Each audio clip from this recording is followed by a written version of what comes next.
Hey everyone, welcome to another episode of Reviving Vet Med. In today's episode, we will be discussing one of my favorite topics, boundaries. Specifically, we'll be focusing on how to identify the unhealthy boundaries in our lives. We'll touch base on boundaries we have with ourselves in terms of managing the 3 T's, time, tasks, and technology. And we'll also unpack boundaries with clients, coworkers, and our boss.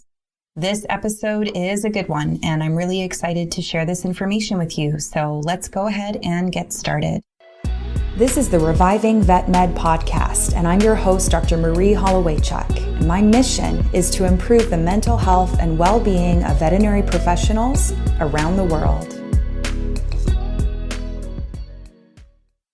Let's start by reviewing what a boundary is. According to the Merriam-Webster dictionary, a boundary is something that points out or shows a limit or end.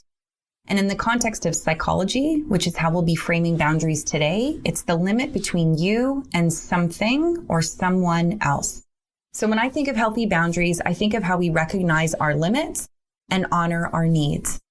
For example, how we spend our time, where we allocate our energy, and what we tolerate, or more importantly, do not tolerate in our lives. The topic of today's podcast is identifying unhealthy boundaries, which always starts with awareness. An awareness of our needs, what I like to refer to as my non-negotiables. So how many hours of sleep do you need? How much time and reflection do you need? What sort of daily movement or exercise do you need? What you need in terms of social connections and the way in which people communicate with you. All of these are examples of needs. And our needs essentially are what give us energy, what bring energy into our lives. It's also important to have an awareness of our limits. This helps us to manage the energy that we are putting out. So we all have limits in terms of how much time we spend at work, how many days we work in a row, what our caseload is at work, how much time we spend with others versus alone because most of us are introverts, how much time we spend on technology, even limits on how much money we might lend to someone else, and so on and so forth. So I cover a lot of this awareness in my Building Better Boundaries program, and it's something that I encourage everyone to reflect on. And that is to take a moment to think about what your daily non-negotiables are. So very often when I pose this to the people in my programs and who I do coaching with, they say to me, my gosh, I have no idea. I've never even thought about my non-negotiables. And this is a really important thing because when you know what you need on a day-to-day basis to be able to show up as the best version of yourself in your work and in your life, then you can make sure that you create your days and your weeks to allow for those daily non-negotiables. And in order to do that, you will have to set some boundaries. The other piece that is really important to reflect on is to recognize what your limits are with regards to how you spend your time, whether it be at work, whether it be with certain individuals or doing other activities. And again, it's important to stay in your own lane when you do this reflection because what each of us has in terms of limits is different. And, for some of us, it might be perfectly fine or reasonable to work 5 or 6 days in a row without a break. I know for me as a critical care specialist, my limit is working 4 12 plus hour shifts in a row. Beyond the 4th day, it just becomes too exhausting. I feel like I haven't had that time to meal prep and reset and do the things that I need to do to be able to show up at work, again, as the best version of myself. So carving out time right now by pausing this podcast to do this reflection or resolving to do this when you are done listening is going to be very, very beneficial for you in the future. Because at the end of the day, recognizing our boundaries ahead of time helps us to navigate our lives in a way that is predictable and prevents us from feeling exhausted, overwhelmed, and burnt out. Now, I'll be honest with you, you can reflect all day long and still not recognize every single one of your boundaries until it is happening. And what I mean by that is you might have figured out some of your non-negotiables and your limits but then it might take just one conversation with a person to recognize that, oh, you know what? I think there's a boundary for me here too. So the way that we typically notice the boundary when it is happening is with a particular feeling, thought, or sensation. So the feeling for me and many others when it comes to unhealthy boundaries is the feeling of resentment. So resenting the other person for whatever they are asking of you or expecting of you. And very often this goes along with the thought of I'm being taken advantage of, or this doesn't seem fair, or this is asking too much. And then the sensation piece comes from tuning into your body and what is coming up for you in that moment. And very often the sensation might be feeling a knot in your stomach, feeling your ears burning or tingling, feeling tears welling up in your eyes. Very often these are sensations that we can experience that coincide with an unhealthy boundary. So I'm going to give you an example, and I want you to really tune into the story that I'm telling you and envision that this is happening to you now, and then taking this opportunity to tune in to your response.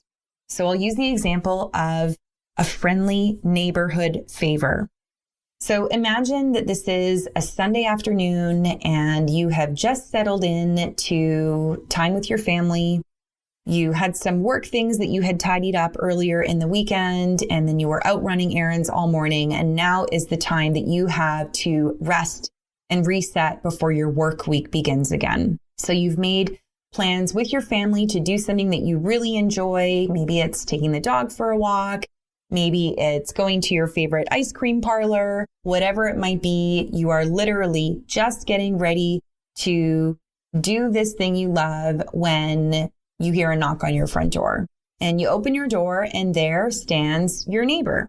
Now, this isn't, your best neighbor who you hang out with and, text with and that sort of thing. This is a neighbor that you've seen out in the neighborhood. You maybe know their name. You don't have a strong relationship with them, and you know that they have an animal at home. And they are coming to ask you if you would mind, since you are a veterinarian or a vet tech or vet nurse, to come by and take a look at their dog, because their dog has been itching the entire weekend and they've had it. They've been waiting and waiting and waiting, and they know it's Monday tomorrow, but they just can't bear another night dealing with their dog's itching. Would you please relieve them of their misery and come over and take a look at their dog? So I want you, as you hear me telling you this story, which might sound very familiar with you, to tune in. How do you feel at the thought of going and looking at your neighbor's dog on a Sunday afternoon when you have carved out time to be with your family? What's going through your mind? What are your thoughts in response to what they are asking? And as you tune into those feelings and thoughts, what are the sensations that you are noticing in your body? Now, you can imagine me sharing this example with you, that this is an example for me that would represent an unhealthy boundary. I would definitely have the feeling of resentment. I would definitely have the thought of, well, I would never knock on my physician neighbor's door and ask them to look at a rash that I have on a Sunday afternoon. And then I would probably also have the sensation of my face burning up and my jaw clenching as I think about how am I going to politely but clearly establish this boundary with this neighbor. Now, I want to recognize that not everyone has the same boundaries. So you might be listening to me share this story with you, and you might be thinking, great, sure, no problem. Let me grab my stethoscope. I'll be right over to examine your dog. And that's the tricky thing with boundaries, is that not everyone has the same ones.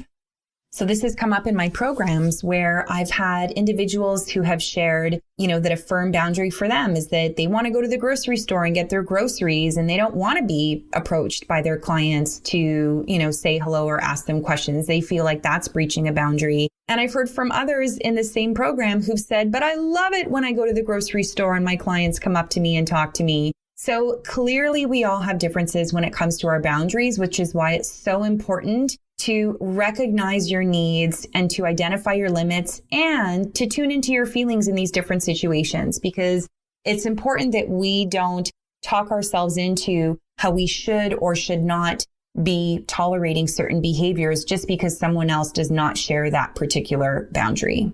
Now, I want to briefly touch on some other boundaries that we frequently see breached among those of us in the veterinary profession. And the first of those, of course, is the topic that everyone likes to talk about these days, which is our clients.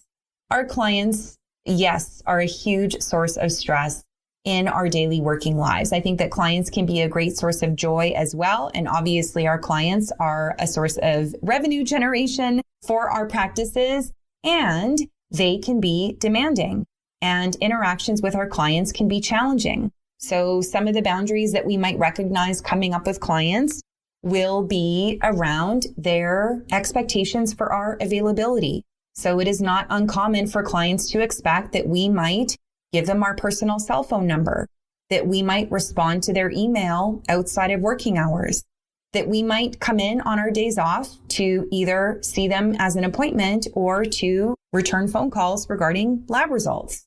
We can also have situations of unhealthy boundaries with clients in our interactions with them. So sometimes we have clients who treat us or speak to us in ways that are rude or disrespectful.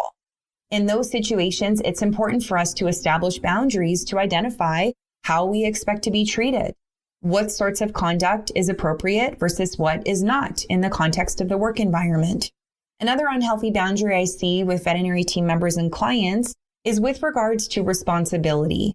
So it is not uncommon for veterinary team members to have the unhealthy boundary of taking responsibility for the problems of their clients that are not theirs to take on.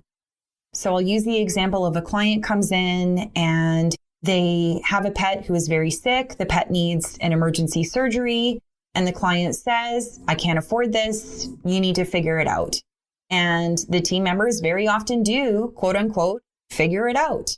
They call the rescue organizations. They contact the shelter. They bend over backwards to make ends meet. They set up the GoFundMe page. They take on the responsibility of figuring out this client's problem, which at the end of the day is not their problem to fix.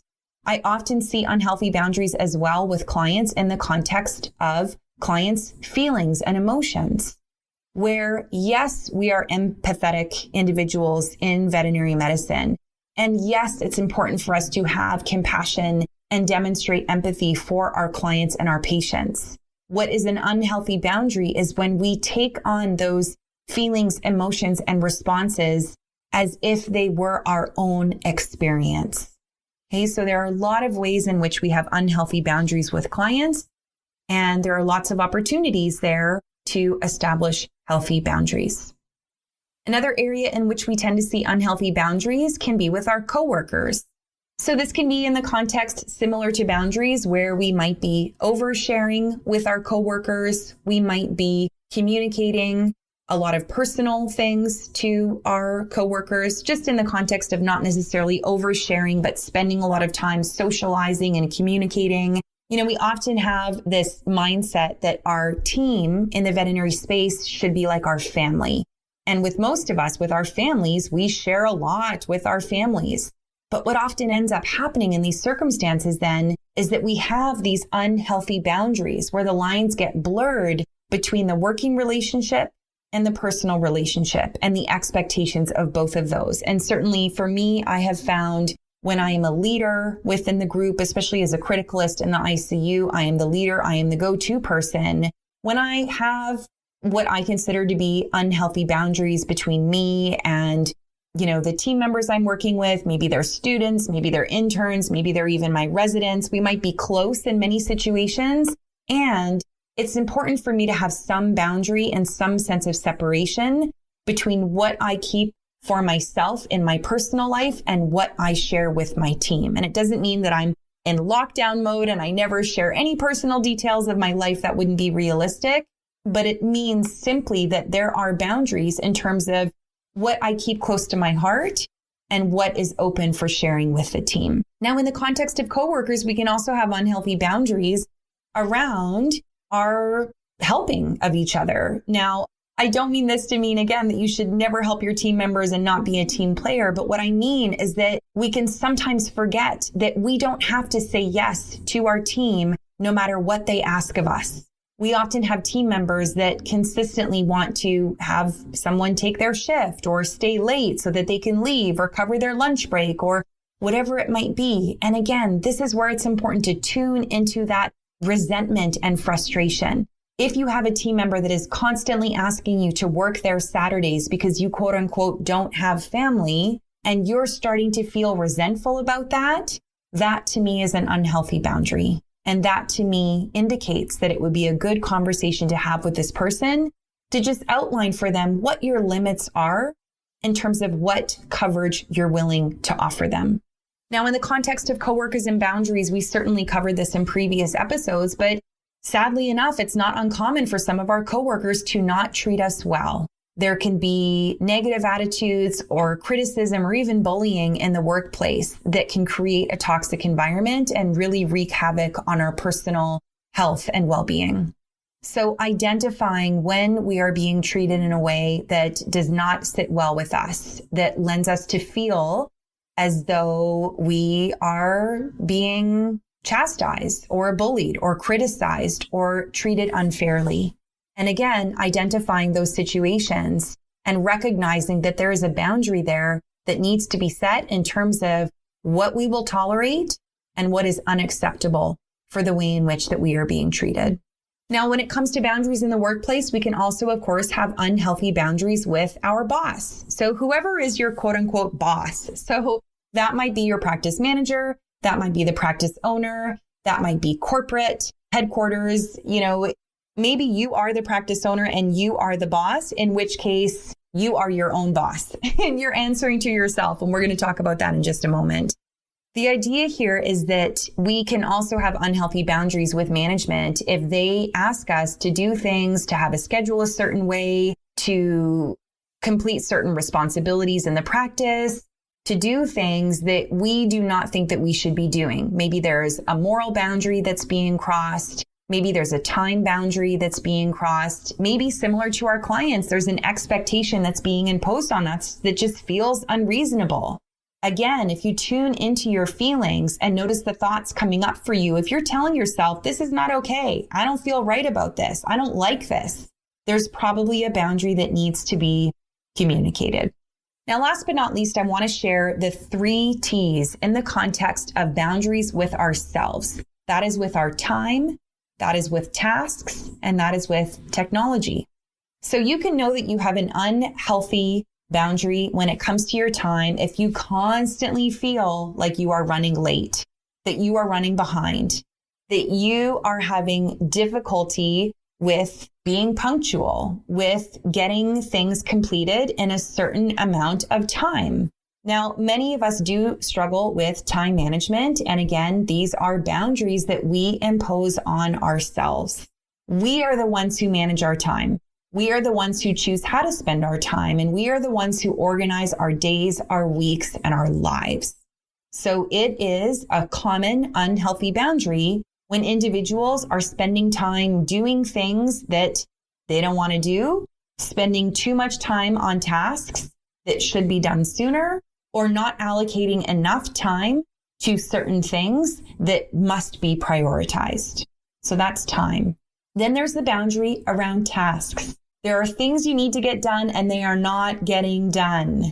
There are boundaries that can help you with that. So this can be things around the house, like getting chores done, doing repairs, getting laundry completed, scheduling things. This can also be tasks at work. The biggest thing that comes up for me, of course, is finishing medical records. Very often, and especially in the emergency and critical care space, I see this a lot where individuals, see 8, 12, 16 emergencies in a day. And then the end of the day rolls around or the end of the shift rolls around and they have a stack of a dozen files to complete. Working through those files is very challenging. And for many individuals, if they don't have boundaries around how that is going to be done, means that the files don't get done. They go on to the next day and the next day and the next day. So if you are an individual that struggles with task completion, there can be an opportunity to assert a boundary there. And then last but not least, our beloved technology. So of course, we all have smartphones. We spend a lot of time online, whether it be doing emails, whether it be engaging on social media, scrolling through social media, connecting with individuals via text or other forms of communication. Technology is something that bleeds into all areas of our life if we do not set boundaries. And ways in which I can tell that an individual has an unhealthy boundary around technology is that they cannot put down their phone. They cannot take time away from their phone. They feel as though they have to be in their inbox or their DMs all the time, that if they're not on social media scrolling, that they have this fear of missing out or missing something. And I cannot stress this enough. The amount of time that most of us spend on our phones and on social media is shocking. And if we were to have better boundaries around that time, the amount of opportunity that would open up for you to do other things like sleep, exercise, or engage in other forms of self-care would be life-altering.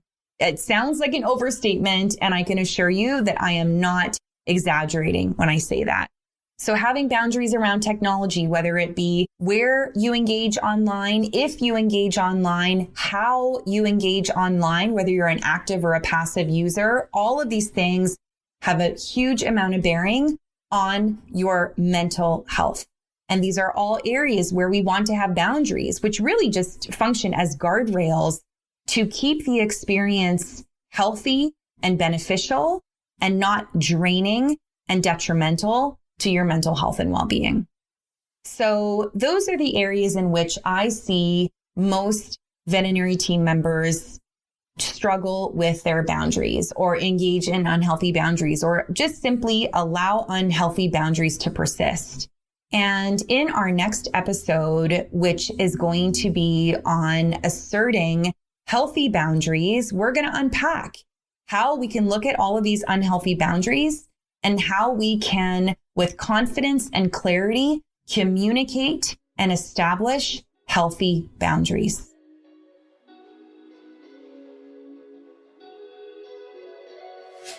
So that's it for this episode of Reviving Vet Med. I hope that you have learned how to better recognize your unhealthy boundaries and that you take some time after listening to today's episode to think about your daily non-negotiables and your limits that you want to establish in your work and home life. If you're interested in a little bit of a self-evaluation around your boundaries, then I urge you to check out my new quiz. Are your boundaries healthy or unhealthy? I'll link to it in the show notes, and you can access it on the website revivingvetmed.kartra.com/survey/boundaries. If you decide that boundaries are something that you would like to do more of a deep dive into, then my 4-week online program that is RACE approved called Building Better Boundaries is something you'll definitely want to check out. To do that, you can go to my website, revivingvetmed.com/programs, and find information there. If you enjoyed today's episode and other episodes within my podcast, I would love it if you would subscribe and also consider leaving a rating and review. Those ratings and reviews are what help to drive new readers and listeners to my website and to my podcast, and they really help to get traction on getting this information out into the veterinary space. So I thank you in advance for your time and energy in helping me with that. And if you have any questions about today's episode or suggestions for future well-being topics, please email me at podcast@revivingvetmed.com. Otherwise, I thank you so much for listening to today's episode, and I hope you'll tune in a few weeks when we talk about communicating our boundaries with others. In the meantime, take care of yourself. Bye now.